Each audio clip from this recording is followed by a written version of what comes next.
آیت اللہ مرشی نجفی کس قدر مقام اور مرتبے کی حامل یہ شخصیت تھی، کتنا انہوں نے خدمات انجام دیں، سینکڑوں کتابیں لکھیں، کتنا بڑا ایک عظیم الشان لائبریری قائم کی، کتنے ہاسپٹلز، کتنے چیریٹیبل ادارے، کیا کچھ ان کے نام سے جو ہے وہ چل رہا ہے وہاں پر آج تک. تو بہرحال یہ کیسے مقام حاصل کیا انہوں نے. آیت اللہ مرشی نجفی، یہ جو چھوٹا سا بچہ کھڑا ہوا ہے یہ ہے آیت اللہ مرشی نجفی، اور یہ کالی داڑھی میں جو ان کے والد ہیں، بلیک جن کی داڑھی ہے، یہ ان کے والد محمود مرشی، اور ان کے برابر میں ان کے دادا ہیں سید علی مرشی تبریزی.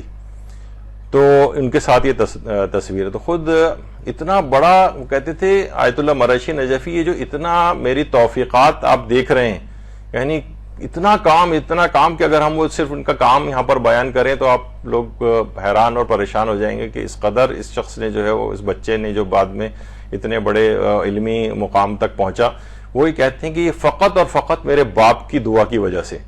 کہہ رہے ہیں کہ میں جب ایک دفعہ یہ میرے والد جو ہے وہ مطالعہ کرتے کرتے سو گئے تھے، کھانے کے لیے میری والدہ نے بلایا، تو میں نے مناسب نہیں سمجھا کہ اپنے والد کو جو ہے وہ اس طرح سے جا کے اٹھاؤں، تو میں نے اپنے گالوں کو ان کے پاؤں کے تلوؤں سے جو ہے نا ملنا شروع کیا.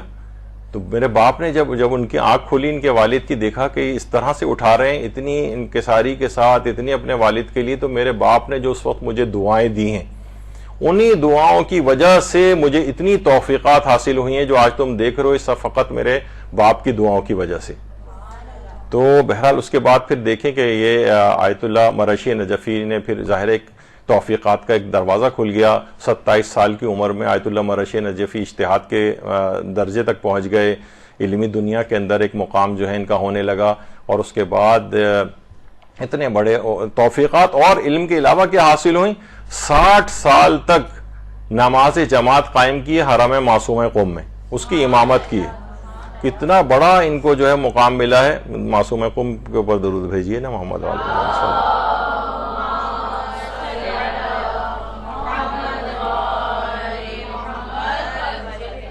کہتے تھے کہ میں نماز شب کے وقت سے بھی پہلے دروازے کھلنے سے بھی پہلے آ کر بیٹھ جاتا تھا. 60 سال تک اقامہ نماز جماعت کیا ہے وہاں پر آیت اللہ مرشی نجفی نے. عید الفطر کی بھی جو نماز پڑھاتے تھے حرم معصومہ میں، اتنی بڑی جماعت ہوتی تھی جس کی امامت آیت اللہ مرشی نجفی کرتے تھے. تو اور اتنی بڑی لائبریری حرم معصومہ کے سامنے ہی روڈ پہ کتاب خانہ آیت اللہ مرشی نجفی، ایشیا کی سب سے بڑی لائبریری وہ انہوں نے قائم کی. ایسی کتابیں، قلمی نسخے وہاں پر موجود ہیں جو کسی جگہ پر اور کہیں موجود نہیں. تو بہرحال یہ ان کے بیٹے محمود مرشی اپنے والد کے ہی محبت اور احترام میں انہوں نے اپنے بیٹے کا نام بھی محمود رکھا ہے.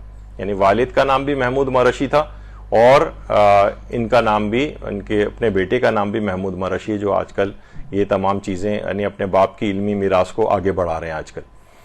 اور ان کے والد بھی جو تھے، یہ جو موجود ہیں محمود مرشی، ان کے متعلق بھی ان کا جو وہ مکاشفہ بہت مشہور ہے آیت اللہ مرشی نجفی کے والد کا، کہ جنہوں نے، کیونکہ حضرت زہرا سلام اللہ علیہا، اللہم صلی علی محمد وعلی محمد،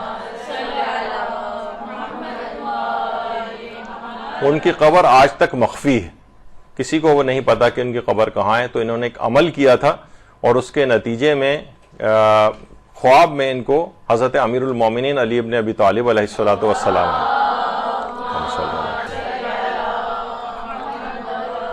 آیت اللہ مرشی نے اس واقعے کو خود بیان کیا تھا، جو برصتیغ نور کے نام سے جو ان کی شرح احوال ہے زندگی کی، ساری داستانیں اس میں ہیں، اس کتاب کے اندر یہ واقعہ ہے.